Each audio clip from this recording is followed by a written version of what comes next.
Hey guys, I hope all is well. Welcome back to the Truth Talk podcast. I'm back here with MI. What's up, guys? In today's episode, we're going to be talking about Tiffany Haddish. I'm pretty sure some of you guys have seen her in the headlines as she's recently going through some controversy, and we're going to get into all that. The next thing we're going to be talking about is if music actually influences people to join gangs or to do crimes. And the last thing we're going to be talking about is NBA Youngboy and his decision to go tour in Chicago. So I want to give my thoughts on that. So let's get right into it. The first thing we're going to be talking about is Tiffany Haddish. Her recent situation, she's actually been in the headlines recently because apparently a couple years ago, she had hired her brother and sister, ages 14 and 7, basically to film some inappropriate things for her online show. She is now being sued for it. Things are getting kind of hectic because of the information that's being revealed of the situation that happened. And honestly, it speaks volumes of how Hollywood truly works. We've spoken about this recently with people like Janelle McCurdy and Orlando Brown, where they've been in Hollywood since young ages and seen all type of things. These two children are now much older. One of them is an adult and is actually filing a lawsuit against Tiffany Haddish for what she claimed was Tiffany Haddish making her do stuff that she felt was inappropriate for one of her skits, and also basically lying to her mother. So basically lying to the mother and telling the mother that they were about to film something for Nickelodeon, and it wasn't nothing for Nickelodeon at all. It was done for Tiffany Haddish's own network or show. I think it's called Funny or Die. Emma, you having a child yourself, would you ever allow your son to be on one of these shows? Let's say they reached out to you and they say, hey, I wanted to cast your son to be a part of one of these shows. Will you allow your son to do it? It depends on what it is that they got my son doing. If I feel that there's some inappropriate things, then no. But if it's something innocent, then yes. But how would you know it's innocent? Because I'll be right there watching them the whole time. And let's say they try to separate you. Let's say they say, hey, he needs to go into the makeup room alone, or he has to do this part alone. Would you allow that? No, he's too young to be unsupervised. So that's where the parents mess up at. You know, these kids, they need to be supervised. They're too young. They're not at the age where they know what's going on or what they're doing, you know? If they ask you that you have to separate from him, would you continue to let your son do it, or would you end it and walk away? I'm ending it and walking away because, like I said, you got to be supervised. They're too young. I don't understand where these parents don't understand that at. Like, I'm pretty sure so many of these parents have heard these stories already online and have heard of these situations so many other times. There's been so many situations like this, specifically in Hollywood with these child actors. If my son is in there, and for some odd reason, because I wouldn't let my son do anything for these people, period. That's me. Let's say that my son was, for some reason, doing something like that, and then they asked me to separate from my son and to leave my son alone with them, I would instantaneously have to shut things down because it wouldn't make sense to me. Why would you need my son away from me for you to film him if this is supposed to be something that I should be a part of? As his guardian, as his parent, I should be able to make sure my child is safe, especially since of all the rumors that are and all the stuff that's, goes on within Hollywood. But we already see time and time again, these parents have no issues literally handing their kids to these people without knowing what these people are truly capable of. The biggest thing to me is that I speak about this all the time. Parents are, oh yeah, I wouldn't mind if my child works for Nickelodeon or Disney.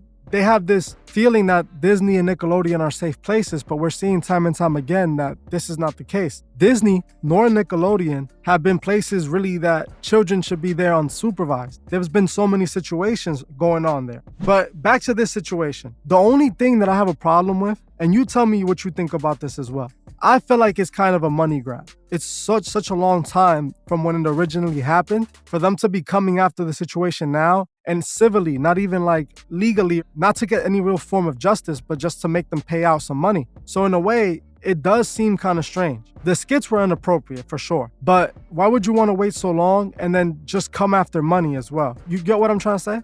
Nah, yeah. She said it was unacceptable herself. I gotta agree with you. People are gonna do that. They're gonna come. How many years ago was this? I think like 6 or 7 years ago. And they're coming after her now. Yeah, this is where I find the problem at. If it's something that you really had a big problem with when it happened, you would think that it's something that you would have done something instantly. Something big would have happened then. You would have spreaded this around and made a big deal of it. I see that it claims that she's tried in the past. I've never personally heard of it. This is the first time I'm aware of it that it's gotten so big. Look, even though we could both agree on that we think it's a money thing, she admitted to it being inappropriate. There's some truth to that. They just coming to collect 7 years later. No, of course, there's definitely truth to it because what she's saying, she's acknowledging that what they did, what they had them do was definitely wrong. It was two very inappropriate skits for children to be doing alone. But I feel like the mom should have done something way back then when it happened. She should have asked for an investigation into them, to stop them from doing this to more people. Because if she stood quiet for all these years and Tiffany Haddish is actually doing this, what's to say that she's not doing it to more kids or haven't done it to more kids? So the fact that she waited all these years or they waited all these years to do anything really public about it, it seems kind of strange, and it does seem like a money grab. But we cannot deny that it's still revealing some dark truth about Tiffany and about Aries Spears, because he's also listed and he's the one who actually was a part of the skit. All of it is very strange. You guys, if you want to know exactly what happened, I can't say it because of the community guidelines, but you can easily Google it. Just search up Tiffany Haddish. It should pop up right away. I was sent this by a few of you guys. You guys wanted me to talk about it and give my opinion. And honestly, yes, it's terrible. Hollywood is a very terrible place. A lot of evil and disturbing things going on, but I have to put some of the blame on the parents. The parents shouldn't be leaving these kids alone or be just blindly handing these kids to these people for money. What I'm reading is that they were only paid $100 each. So it's not even like they were paid this massive amount of money. They were just given, an opportunity. And I'm pretty sure the mom saw this, if I let my child, she'll probably cast him for a movie eventually or get him, you know what I'm saying? Exactly. Yeah, exactly. That's what $100 each? What is that? Yeah, it's nothing there. You're gonna let your kids get disrespected for $200? The mom was claiming that she didn't know, if I'm not mistaken. She's saying that she trusted Tiffany because that was her friend at the time, and basically saying that Tiffany took advantage, which I'm not disagreeing with. Look at the situation. If you take my child to a set and then my child in any way goes through any situation like this, I'm gonna be just as pissed. I'm gonna be just as mad. I'm gonna want answers. I'm gonna want things. But the thing is, I'm not gonna wait 7 years. You're gonna hear about this right on the same day. I'm gonna make a big deal about it now. Apparently, the mom also asked for them to provide the unedited footage, which they said that they deleted. But then it turns out that the footage actually ended up on Tiffany's website, proving that the whole entire thing was super inappropriate and that Tiffany was being a liar since the start. She lied about it being for Nickelodeon because it was never for Nickelodeon. That's what she told the children's mom. She told them that she was recording something for Nickelodeon. When she was done recording and the mother asked for the footage, Tiffany said, "Oh no, your child was misbehaving. We couldn't really get nothing to film, so we scrapped it and deleted it." So now the mother thinks that there's no footage, there's no way to prove it, and then you see the footage online. This is what happens with Hollywood, though. You already know that. They take advantage of the kids. They promise them a whole bunch of things, and they try to keep it on the hush. Some kids come out and speak the truth, some don't, just like Orlando Brown. And then on top of it, the parents, they're starstruck. They hear about this opportunity for their kids and they don't even care what happens as long as their kids become famous and they can monetize and gain out of it. And sadly, this is what I feel happened in this situation. Tiffany Haddish took advantage, yes, but the only reason she was able to do it was because her parents allowed it to happen. And that's where we see the problem of Hollywood as a whole. Why are these kids being allowed alone to be in these positions anyway? Like I said at the beginning of this, that doesn't make sense. We need to protect our children, especially when you see that there's a pattern of behavior coming from these people. Why would you want my child alone?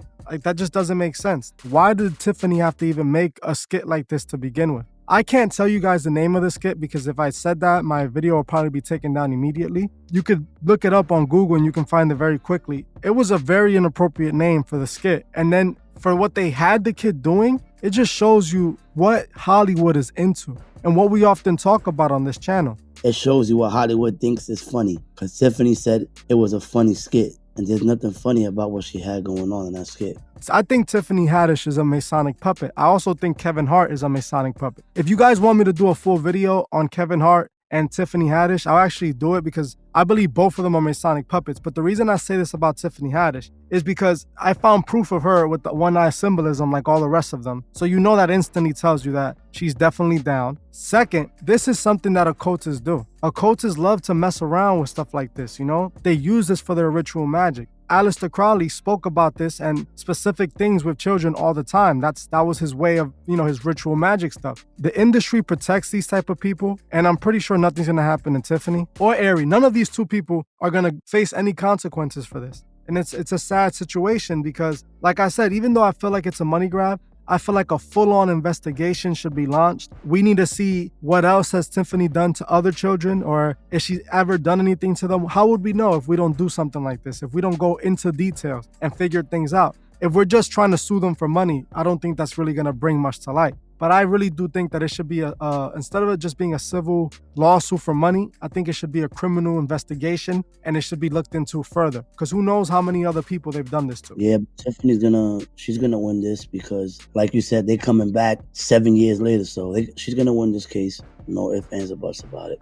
Now, let's move on. The next thing we're actually going to talk about is, does hip-hop gangster rap music influence kids to want to join gangs? This is a statement that I often make. I actually believe that the music that we listen to has a big influence on the people we become. Growing up in New York, in the Bronx, as a child, everybody I knew was heavily influenced by 50 Cent. They were heavily influenced by Fat Joe. They were influenced by all these gangster rappers, and all they rapped about was being gangsters and being criminals. And where I grew up, it was cool to be a gangster and a criminal. If you were not a gangster or a criminal, you were considered a loser. You were born in Harlem and you moved to the Bronx. You grew up in the same situations as me. What would you say? Would you say music influences the youth to want to join gangs and be gangsters and be criminals? Of course. Listen, I believe that you are what you listen to. Like, the kind of music you listen to, it shows the kind of person you are. You know what I'm saying? If you listening to drill, you're going to go try and drill something. But I believe that you are what you listen to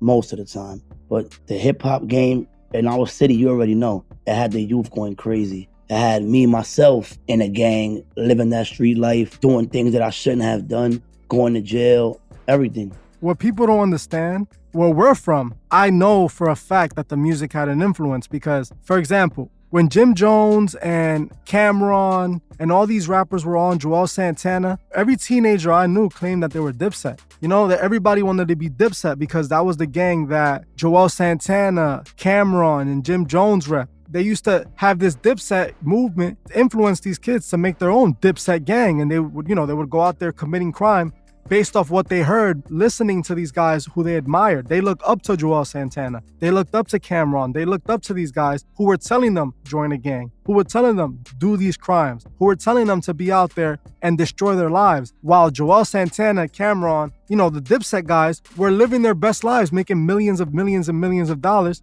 far away from this gang life, living in probably mansions, not having to deal with any of the consequences of the words that they're pushing out to the masses, to the people in their own cities. They're literally pushing the destruction to the people that they should be trying to save. Yeah, listen, we got artists like Snoop Dogg. He reps what he reps. You got Lil Wayne on the other side repping what he reps. You got all these artists embracing it. So as a young kid, if you love this artist's music and you influenced by it, you're gonna join what they're in because you think it's the right thing to do. I mean, growing up, I was surrounded by nothing but that. So I made my decision to join and be a part of that life. Unfortunately, I did that, but it taught me a lot of things in life, It showed me how to be a better man because I can never go back to that lifestyle again. It taught me what to watch out and look for with my children as they grow up to make sure that they don't make the same mistakes I made. That's exactly why I put you on this podcast. I wanted people to understand. You're a good friend of mine, and I've watched the progress happen. I've watched you go from living that life that you were influenced to live as a child, as a young man, growing up in the ghetto. I grew up around drug addicts and project building. But what I saw as a kid, most of the world usually doesn't see as a child unless you're from an urban city like where we're from. And it's not easy to avoid gangs and to avoid these things because even if you're not a part of a gang, you're still affected by these gangs. I personally myself, when I was much younger, when I was 13, 14, 15, I wanted to join a gang too. It was because of protection. It was because I was afraid of what the other gangs would do to me from not being in a gang and walking down the streets by myself. Things like that in New York that kids normally do in other cities, in other states. They walk to school and they don't have to fear for their lives. But me, when I was walking to school, I had to try to avoid being robbed. That's the community and the environment I grew up my entire life. I lived in New York, and so I moved in 2020. In New York, if you're from a certain neighborhood, 9 out of 10 times, you shouldn't even go to another neighborhood that you're not from because most likely that neighborhood got problems with your neighborhood and they're automatically going to involve you in it, whether you're in the gang or not, whether you're involved in that lifestyle or not. You could be the most innocent person You're just going to see a girl or something that lives in that neighborhood, maybe let's just say, or go to a store. But they know you from that neighborhood, they getting on you. And that's literally my point. The music has more influence than people know. As much as if you want to deny it to yourself, that's okay. But honestly, you have to really think about what you deem as cool. The clothes you wear is dictated by what the rappers wear. The slang that you speak is dictated by what the rappers say. The way that you act is dictated by how the rappers act. The rappers are what created our personalities. Me as a child, I personally looked up to rappers so much, and I loved rap culture, hip hop culture. How couldn't I? I was born and raised in the Bronx. Everything that I saw was gangsterism, hip hop culture. I looked up to it, just like every other kid. It wasn't until my late teen years that I started realizing that my life was falling apart because of what I was embracing and what I was following and what I thought was positive. All that had to change, and I had to make a change in my life, because if I didn't, who knows where I would have ended up? Who knows what would have happened to me? My belief in God has always been strong since a child. But there was points in my life where I didn't care. I wanted to do what I felt was cool. I wanted to fit in, and the music was influencing me just like it influences everybody else. And I'm not ashamed to admit it. I'm a person who's aware and who has no fear of admitting when I was wrong. And back when I was younger, my mom tried to keep me safe and keep me protected, telling me avoid the streets, avoid going outside, avoid being in these situations. I did them anyways because the music told me if I wanted to be cool, I had to be outside. That's the type of life hip hop influences you to live. And I'm not saying there's all wrong in hip hop. Hip hop is a beautiful art form. It's a beautiful form of music, but it's the message that's being pushed through hip hop. Like you said, let's go back to you joining a gang. Would you say that you joined the gang because of music?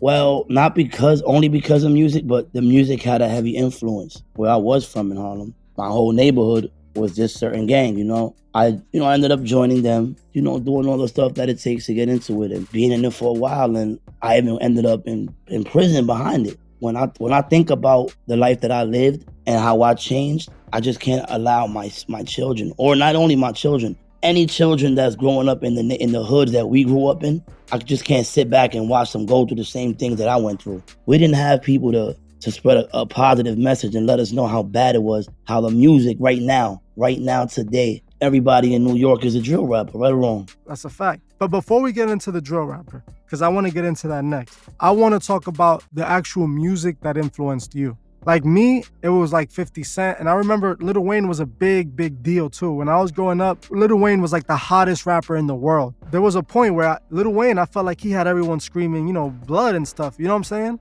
Oh yeah, Lil Wayne, The Game.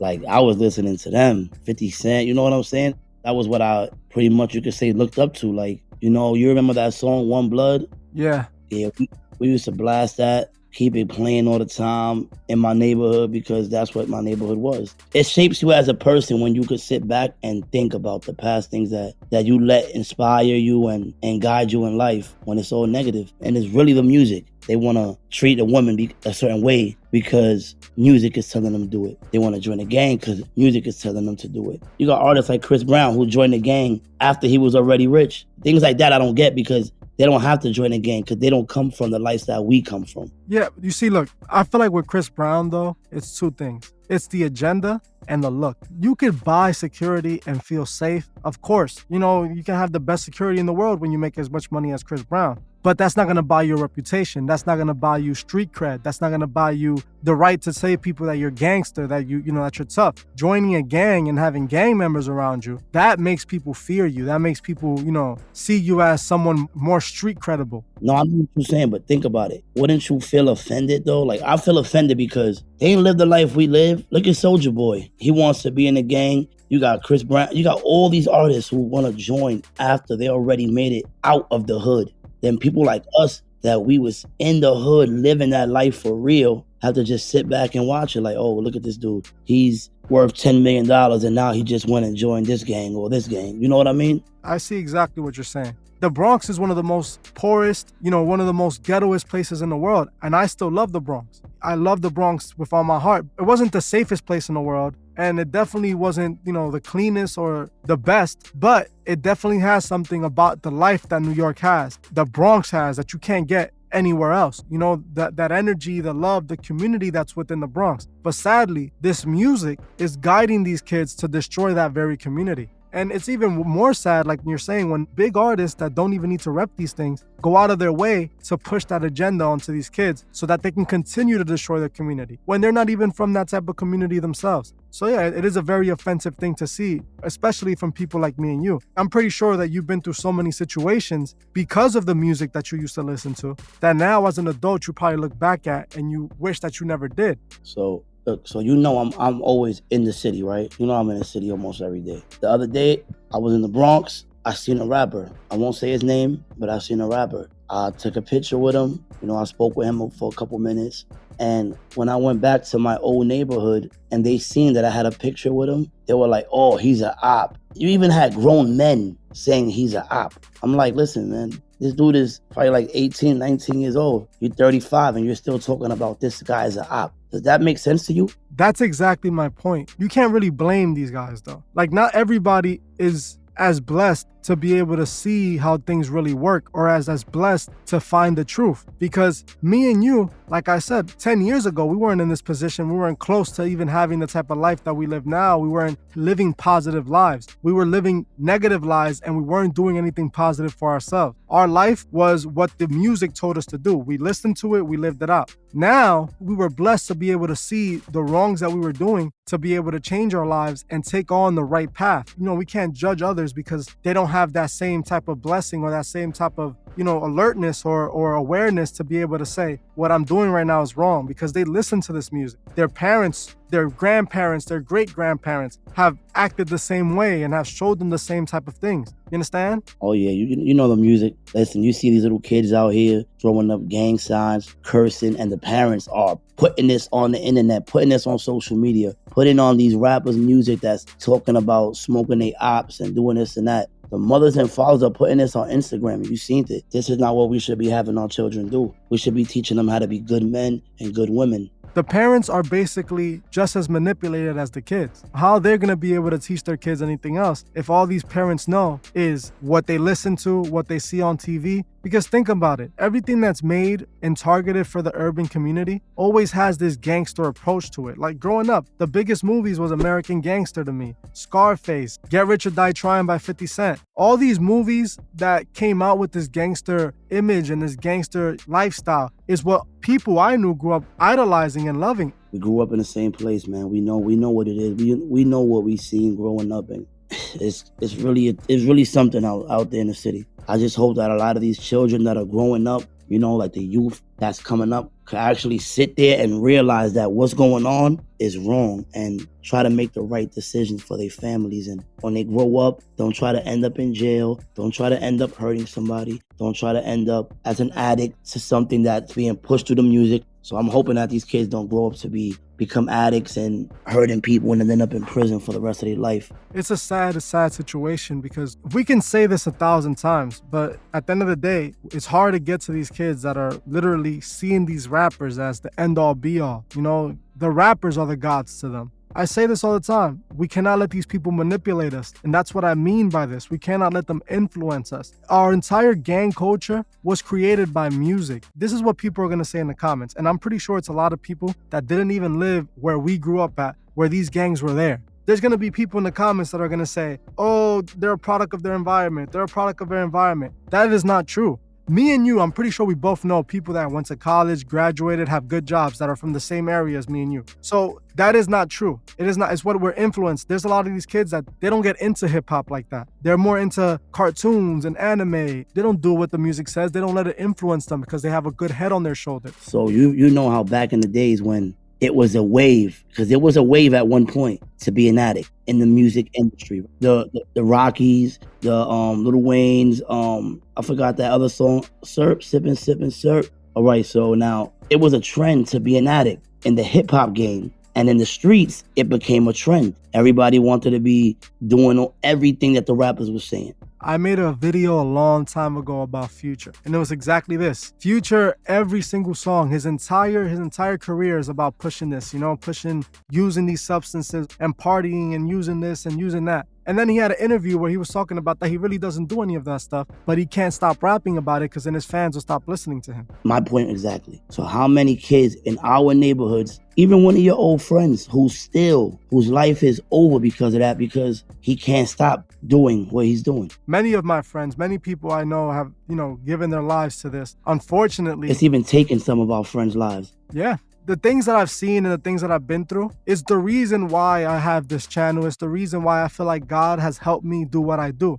I'm trying to bring change. I really am. I've seen the pain. I've actually seen the influence hip hop has on people. I've seen it with my own two eyes. I'm not just speaking because I want to speak or want to talk. What I've seen, what I've been affected by, I lived through that pain every day, and it's what's gotten me here. I want to bring a solution to my people. I want my people to stop listening to these people and letting them guide them. We need to reevaluate our goals. Instead of drilling ops and being out there committing crimes and selling and doing all this nonsense stuff that we don't need to be doing, we graduate school. If you don't want to go to college, that's fine, but at least graduate high school. Get yourself your high school diploma. Find yourself a purpose. Make your own business. If you don't want to be a slave to the corporate world, then don't be. There's many ways that you can do your own thing, set up your own business, but you have to have strive and you have to have a good head on your shoulders. And you can't have people like these rappers who are influencing you on the opposite direction of how you're going to end up destroying your life while they're making millions of dollars for a record label, because they're not even making millions for themselves. They're making millions of dollars off of our destruction.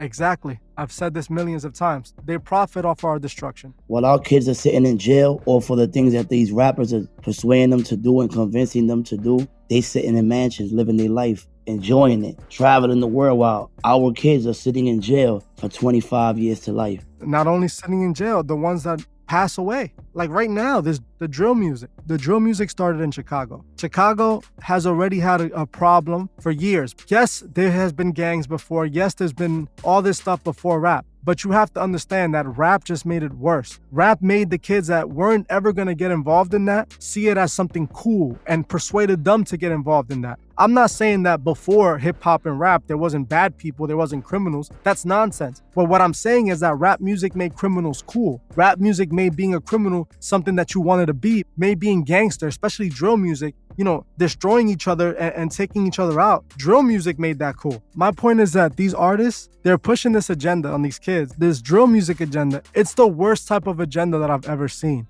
Can rap music influence you to want to join a gang or be a criminal? In my opinion, 100%. 100%. There's no ifs, ands, or buts. Now, I want you guys to tell me in the comment section what you guys think. Now, let's move on. Let's get into the next topic. The last thing we're going to actually be talking about is NBA Youngboy and his manager announcing they're going on tour, and their first stop is actually going to be Chicago. Supposedly, NBA Youngboy is also bringing Quando Rondo with him. And you guys should already know that this sounds like insanity, because we already know Quando Rondo is wanted by the entire Chicago. So this doesn't make sense. All right. Now, something bad comes out of this, right? Right. This is what they want. This is what the industry wants. They want to see another rapper get done. They pushing it. Like when Biggie wasn't allowed to go to LA and he said, you know what? I don't care. I'm still going out there. And he performed that song. He never made it out of LA. Right, very true. I don't want nothing to happen to NBA Youngboy or Quando Rondo, but I think this is a very stupid move. Not only do I think this is a very stupid move,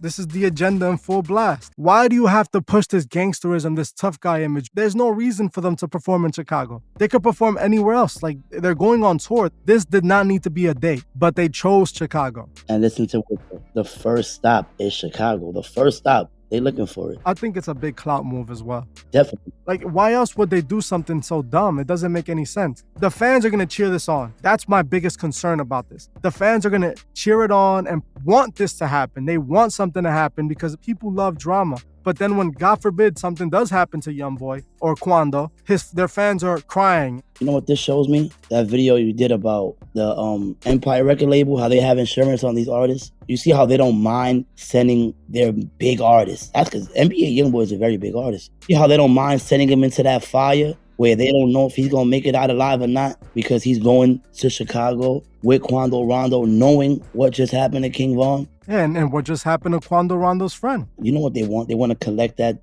bag, that check. Allegedly. You know, that was a great point. Why would you send your biggest artist into the line of fire where you know things could possibly happen to him? But they know that this is going to create so much attention for the situation. And like you said, if something happens, that life insurance kicks in. Not only does that life insurance kick in, but now they have full control of everything that Youngboy's already recorded. Now they signed that estate deal with their parents, and now they own Youngboy's name for the rest of existence, and they can profit off of him. So that's actually a great point. I didn't even think about that. I mean, why would Diddy take Biggie to Cali if he knew the problems that were in Cali for him? It's almost the same exact game. And if you look at a record deal, it's a standard thing in a record deal. Life insurance policy, it's listed in a record deal as a standard policy. So every time a rapper signs a record deal, they're allowing the record label to be able to open life insurance policies on. It's literally the moment they sign. So it leads to situations like this, where rappers like Youngboy, oh yeah, you're allowed, Youngboy, go perform in Chicago where everybody hates you and doesn't want you to make it out alive. And then take your close friend Quando, who they really want. Listen to this. With the whole Chicago, the people that are looking for them, that want them taken care of, right? Knowing the date of their shows, the location. It doesn't make any sense. Exactly. It doesn't. I feel like the record label might be down with it 100%. They probably hope something would happen so that they can collect that insurance policy. You took the words right out of my mouth. I will not be surprised if something happens to NBA Youngboy or Quando Rondo. Before we end this podcast, I just want to ask you guys this question. How many of you can say that music influenced you? How many of you are honest enough to admit it? I'll admit it. MI has admitted it. Everybody I know has definitely been influenced by hip hop. I want you guys to tell me below in the comments how many of you were influenced by hip hop. And that's it for this podcast, guys. Thank you so much for joining us. I just want to clear some things up. I've seen a few of you guys asking if the podcast will be the only episodes now, and it's not. It's going to be 3 podcast episodes with me and MI and 3 regular Truth Talk videos by myself that I normally do. Well, thank you guys all for joining me. I appreciate you all, and I'll see you guys in the next one. Peace. I just wanted to give a special shout out to the Truth Movement members. I truly appreciate every single one of you. If you'd like to further support the channel, join the Truth Movement, or you can join me on Patreon, where I drop exclusive videos monthly. The link would be in the description. Another way you can further support the channel is by checking out the Truthfist store and seeing if you find anything you like. Every purchase you make helps with the funding of Truth Records. The link to the Truthfist store is also in the description. Also, please leave a comment on your thoughts on this video and on any future topics you would like to see me cover on my channel. If you're new to the channel, make sure you subscribe and hit the bell so you can be notified of future videos. If you like this video, please leave a like, as it helps other people find these videos. You can also find me on TikTok and Instagram and follow me there. Thank you all for watching, and I'll see you guys in the next one.